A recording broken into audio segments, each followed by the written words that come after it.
Good morning. 7th class हमारा व्याकरण में पाठ नंबर 4 चल रहा है, शब्द विचार। तो हमने पूरे शब्दों पर विचार किया कि शब्द किसे कहते हैं, शब्द के कितने भेद हैं, है ना, और भेदों के अंदर कौन कौन से शब्द हैं वो सारे हमने इस लेसन में समझे। तो सभी बच्चे सबको समझ में आ गई होगी, इस लेसन को रीड और कर लेना। अब हम इसका लिखित अभ्यास करते हैं। पाठ नंबर 4 हमारा शब्द विचार चल रहा है। अब हम इससे लिखित अभ्यास। तो पहले आप मौखिक, पहले हम इसका आओ पाठ दोहराए। आओ पाठ दोहराए में हम पढ़ लेते हैं जो हमने पूरे लेसन में क्या पढ़ा है। तो हमने सबसे पहले पढ़ा वर्णों के सार्थक समूह को शब्द कहते हैं। फिर शब्द के 4 भेद हैं। उत्पत्ति के आधार पर कौन कौन से पढ़े थे हमने? तत्सम शब्द, तद्भव और देशज, विदेशज और संकर शब्द। अच्छी तरह समझ में आ गए थे पांचों के पांचों। फिर हमने रचना के आधार पर पढ़े थे। रचना के आधार पर कितने भेद हैं? 3 भेद। अभी अभ्यास में पूछूंगी मैं, इसलिए ध्यान से समझ लो। रचना के आधार पर रूढ़, जो प्राचीन समय से चले आ रहे हैं, जिनकी चेंज नहीं किए जा सकते, टुकड़े करके खंड करके उनका कोई अर्थ नहीं निकलता। फिर यौगिक शब्द, फिर योग शब्द। फिर हमने पढ़ा रचना के अर्थ के आधार पर 2 ही थे, सार्थक और निरर्थक। सार्थक शब्द थे, उसमें हमारे अर्थ के आधार पर एकार्थी शब्द, अनेकार्थक शब्द, प्रायवाची, विलोम, श्रुति सम, भिन्नार्थक शब्द और वाक्यांश के लिए एक शब्द। फिर प्रयोग के आधार पर हमने 2 शब्दों के भेद पढ़े, विकारी और अविकारी। और लास्ट में कुछ अन्य पढ़े, युगम शब्द, जिसका अर्थ है जोड़ा। तो ये हमारा लेसन शब्द विचार कंप्लीट हो गया। अब हम इसके मौखिक क्वेश्चन देखते हैं। अब बताइए, क्वेश्चन 1 में है आपके मौखिक है, ये लिखना नहीं है आपको। भोजनालय शब्द यौगिक है या योग रूढ़? भोजन प्लस आलय, यानी 2 टुकड़े हो रहे हैं, दोनों के अलग अलग अर्थ निकलते हैं। भोजन के लिए घर, आलय मैंने घर, भोजन मतलब खाना। तो खाने के लिए जो घर बना होता है, जहाँ खाना मिलता है, भोजनालय। तो ये यौगिक शब्द है, ठीक है। फिर है विकारी शब्द के भेद बताइए। विकारी शब्द के वही भेद थे, संज्ञा, सर्वनाम, क्रिया, विशेषण, है ना। तो ये विकारी शब्द के भेद है। फिर है तत्सम शब्द और तद्भव शब्द में क्या अंतर है? ये लेसन के स्टार्टिंग में आपको समझा ही दिया था। हमारी हिंदी भाषा संस्कृत भाषा से बनी है, वो संस्कृत भाषा हमारी हिंदी भाषा की जननी है, यानी माँ है। तो जो शब्द संस्कृत के थे और हिंदी में उठाकर वैसे की वैसे ले आए, वो तो तत्सम शब्द। और जिनमें थोड़ा बदलाव आ गया, जैसे अग्नि से आग, है ना, दंत से दांत, तो जो थोड़े परिवर्तन के साथ हिंदी में आए वो कौन से शब्द बने? तद्भव शब्द। सबको क्लियर हो गया? तो अब हम रॉन्ग राइट लेते हैं, साथ में आपको बताती जाऊंगी, साथ में क्वेश्चन 1 का मार्क करती जाऊंगी, रॉन्ग राइट देखते जाना। क्या है? शब्द के 3 भेद होते हैं। सोच के बताओ कितने भेद होते हैं? क्वेश्चन 1 का क्या है? शब्द के 3 भेद नहीं होते, 4 भेद होते हैं, इसलिए रॉन्ग है, ठीक है। फिर है देसी भाषा से आए शब्दों को देशज शब्द कहते हैं। विदेशी भाषाओं से आए शब्द को देशज कहेंगे, नहीं विदेशज कहेंगे। इसलिए खैर वाला भी रॉन्ग है हमारा। घै है रचना के आधार पर शब्द के 3 भेद होते हैं। अब ये भी पढ़ाए थे ना 3 भेद। कौन से 3 भेद? रूढ़, यौगिक और योग रूढ़। ये राइट है, घै वाला राइट है। हाँ, 3 भेद होते हैं, बिल्कुल सही कहा। घै हमारा जिन शब्दों का कोई अर्थ नहीं होता उन्हें निरर्थक शब्द कहते हैं। सही, बिल्कुल। जिनका अर्थ होता है उनको सार्थक कहते हैं, जिनका अर्थ नहीं होता उन्हें निरर्थक कहते हैं। तो ये भी राइट है। फिर है हमारा जिन शब्दों का कोई अर्थ होता है उन्हें निरर्थक कहते हैं। अच्छा, अर्थ होता है तो ये रॉन्ग है, मुझे लगा अर्थ नहीं होता, ये बोला अर्थ होता है। और है हमारा अविकारी शब्दों में काल, वचन, लिंग, कारक के अनुसार कोई परिवर्तन नहीं होता। राइट, कोई परिवर्तन नहीं होता। और जय क्वेश्चन है हमारा, संस्कृत से हिंदी में प्रयुक्त होने वाले शब्दों को तत्सम शब्द कहते हैं। अभी अभी समझाया ना, जो संस्कृत से हिंदी में प्रयुक्त हो गए शब्द उनको तत्सम शब्द कहते हैं। तो इसलिए ये राइट। तो ये हमारा फर्स्ट क्वेश्चन हो गया। अब सेकंड क्वेश्चन हमारा फिलिंग द ब्लैंक्स है। फटाफट देखो, सेकंड के कै में क्या आएगा, खे में क्या आएगा। आप राइट लगाते जाओ, मैं लिख भी देती हूँ। कोष्टक में दिए गए उचित शब्दों की सहायता से रिक्त स्थानों की पूर्ति कीजिए। संज्ञा, विशेषण, क्रिया तथा डैश शब्द विकारी शब्द कहलाते हैं। भाषा, सर्वनाम, क्रिया, विशेषण। तो क्या आएगा इसमें, क्या रह गया, संज्ञा के बाद सर्वनाम रह गया। तो संज्ञा, सर्वनाम, विशेषण और क्रिया ये सारे विकारी शब्द हैं। तो सेकंड के कै में क्या आएगा, सर्वनाम। सेकंड क्वेश्चन के कै में आएगा सर्वनाम। ठीक है, साथ ही साथ लिख लो सर्वनाम। सेकंड फिलिंग द ब्लैंक्स है हमारा, जिन शब्दों में परिवर्तन नहीं होता उन्हें अविकारी शब्द कहा जाता है। अविकारी अविकारी शब्द।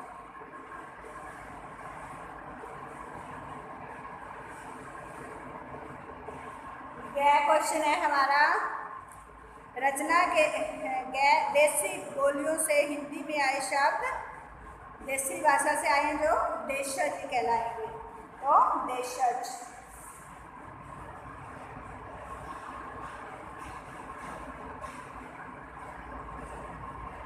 देशज में क्या आएगा, देशज शब्द। घड़ी वाला, एक से अधिक अर्थ वाले शब्दों को अनेकार्थक, अनेकार्थक मतलब अनेक अर्थ रखने वाले शब्द कहते हैं। अनेकार्थक।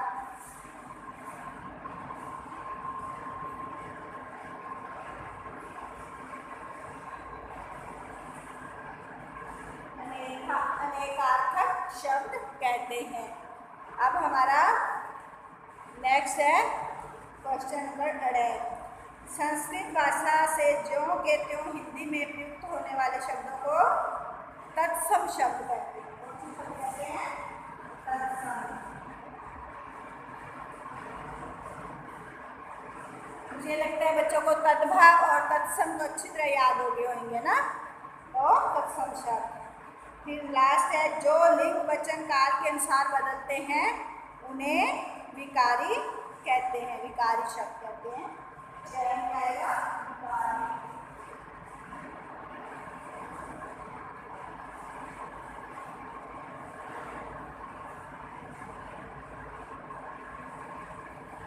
ये हमारे 2 क्वेश्चन कंप्लीट हो गए। आप मैच द फ्लोइंग करने तत्सम और तद्भव शब्द मैं बोल रही हूँ, फटाफट पहले मिलान कर लो, फिर बुक दिखा दूंगी, उसके अकॉर्डिंग कर लेना। अच्छा, तत्सम शब्द है गृह। गृह कार्य करो। कौन सा काम आपको घर पे करने के लिए कहा जाता है, गृह कार्य। गृह मतलब घर। तो सेकंड के साथ मिलाओ, फर्स्ट वाला सेकंड के साथ। स्कंद, ये स्कंद है, ये मेरे दोनों स्कंद है, एक ये एक ये। स्कंद मैंने कंधा, तो घर के नीचे ही कंधा है, उसके साथ मिलान कीजिए। फिर है अम्बा। कई लोग अपनी माँ को, माता को क्या कहते हैं, अम्बा भी कहते हैं। हम दुर्गे माँ को भी अम्बा बोलते हैं ज़्यादा। तो माता और माँ के साथ मैच करो। फिर है कर्म। हमें अपना कर्म ईमानदारी से करना चाहिए। काम, कर्म मतलब काम, हमें अपना काम ईमानदारी से करो, काम के साथ मिलाओ। सेकंड लास्ट है। फिर है दुग्ध। मैं सुबह और शाम एक एक गिलास दूध पीता हूँ, यानी बच्चों को दूध जरूर पीना चाहिए। दूध मैंने दूध, लास्ट वाला दूध। फिर है मस्तक। आज तो आपको पढ़ाते पढ़ाते मेरी मस्तक में दर्द हो गया, माथा। ये है मस्तक, इसको संस्कृत में मस्तक बोलते हैं, हिंदी में तद्भव पूर्व में क्या बन गया, माथा। तो कंधा के नीचे माथा। तो अब मैं आपको दिखा देती हूँ, देख लो और मैच कर लो, ठीक है। आप नेक्स्ट क्वेश्चन है हमारा तद्भव, तत्सम, तद्भव, देशज और विदेशज, इन शब्दों को आपने छांटना है। मैं लिख रही हूँ व्हाइट बोर्ड पर, फटाफट लिख लो कॉपी पेन लगा के, ठीक है। Question number 4।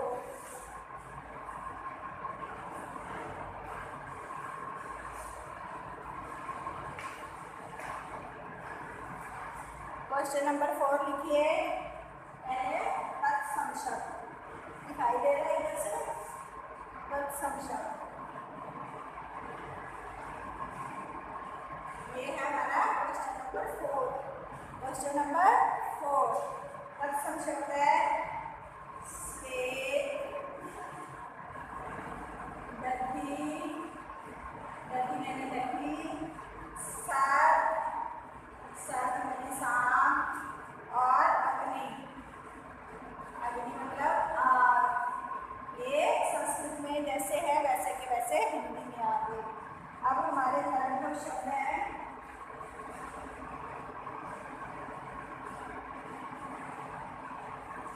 शब्द है दूध, घर, मुंह, काला। दूध,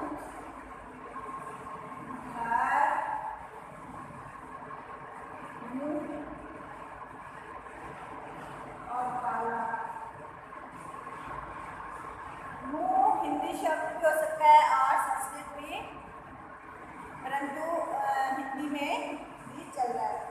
देशज शब्द जो हमारी हिंदी भाषाओं से बने हैं, वो शब्द हमारे आम जैसा क्षेत्र होता है, जैसे बोली होते हैं, उसके अकॉर्डिंग जो शब्द बन जाते हैं वो देशज शब्द कहलाते हैं। वो खाट, खाट, जिसको आप चारपाई बोलते हो, पलंग बोलते हो। पगड़ी,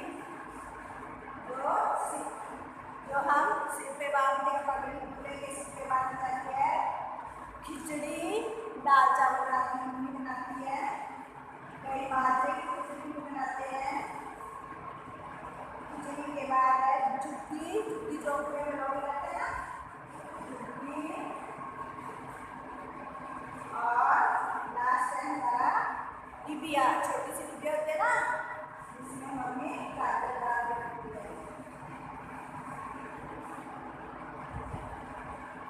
डिबिया। अब हमारे विदेशी शब्द ले लो। विदेशज,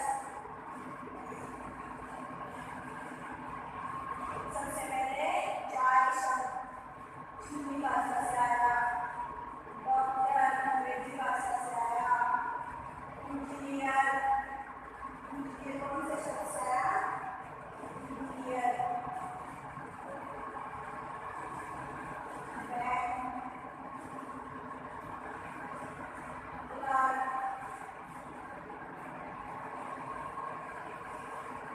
तो ये सारे शब्द पढ़ लेते हैं। विदेशी भाषा से आया है चाय, चाय, डॉक्टर, चाय, डॉक्टर, इंजीनियर, बैंक और क्लर्क। और देशज भाषा से है खाट, पगड़ी, खिचड़ी, झुग्गी और डिबिया। तो ये शब्द आप लिख लो और फिर नेक्स्ट पेज निकालिए। बिल्कुल आसान है। ये हमारे सिर्फ यही बताना है तद्भव शब्द है या तत्सम। तो ये आप फटाफट निशान लगाते जाइए, तत्सम और तद्भव।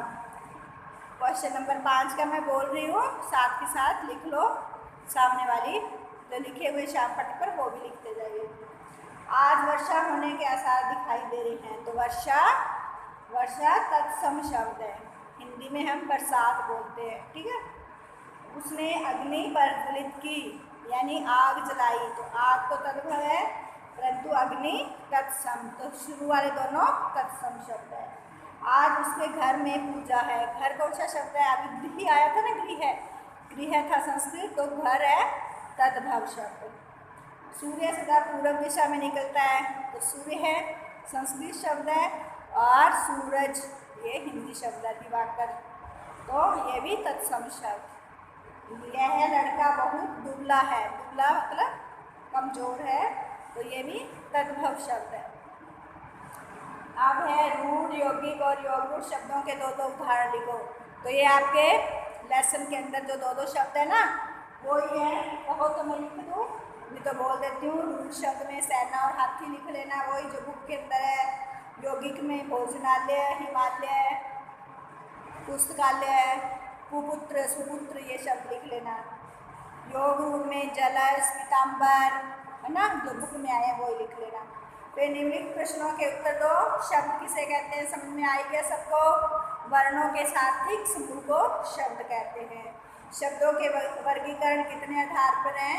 चार आधार पर है। चारों के नाम लिख दो जो मैंने समझाए हैं। उत्पत्ति के आधार पर शब्दों के भेद लिखिए। तो स्टार्ट में उत्पत्ति के ही आधार है, तत्सम, तद्भव, देशज, विदेशज और संकट। यौगिक और यौगिक शब्दों से आप क्या समझते हो? उदाहरण सहित लिखे। तो ये क्वेश्चन आंसर रहने देना क्योंकि आपको लेसन में समझ में आ गए। अभ्यास क्वेश्चन 6 तक कर लेना, ठीक है। और ये है गतिविधि, एक साबुन के साथ एक डिबिया फ्री, जल्दी लीजिए। छांटकर अलग अलग करना है। ताजगी का एहसास कराए, खुशबू का किस्सा सुनाए। नवरत्न साबुन दुनिया का नंबर 1 नवरत्न साबुन, ठीक है। तो ये गतिविधि देख लेना, शब्द छांटो तो छांट लेना। तो आज हमारा लेसन 4 कंप्लीट होता है। अभ्यास सभी बच्चे अपनी बुक में अभ्यास कर लेंगे और लेसन को अच्छे से लर्न कर लेंगे। और मैंने प्री मिड टर्म सेकंड का आपको भेज दिया है सिलेबस। ज़्यादा आपको लगेगा परंतु ज़्यादा नहीं है। ओनली वर्ण विच्छेद इसकी रिवीजन करवा दूँगी उसमें वीडियो में कि, और या लाइव क्लास लूँगी ना कल दोबारा, उसमें बता दूँगी, ठीक है। और एक आपको बस उसके बाद महाभारत के सेकंड विषम प्रतिज्ञा, विदुर, अम्बा और विषम, आसान लेसन है बिल्कुल। 5 लेसन तक वो कर लेना। और उसका भी सेकंड और थर्ड लेसन नदियों वाला, हिमालय की बेटियाँ, और वो है बिल्कुल आसान है। सभी बच्चे एक एक बार रीडिंग लगा के लर्न कर लेना। ओके।